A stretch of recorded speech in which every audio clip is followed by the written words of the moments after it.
Матур итеп татарча сөйләшә беләсегез киләме? Тәти түгәрәккә килегез. Һәршимбә Кабан күле янында саат 5-тән 6-га кадәр монда татар телендә очрашулар уза. Бүгенге тема ул ярату.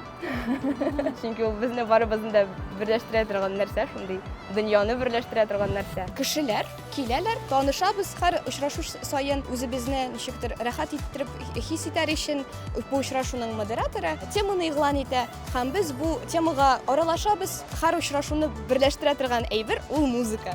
Чөнки без татарча хор түгәрәге һәм безнең өчен музыка аеруча мөһим. Яратмыйча безгә ярамый.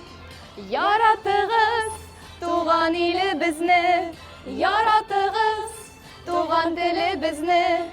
Бер нигә дә карамый, мәхәббәтсез яшәү ярамый. Тәти түгәрәк бу без.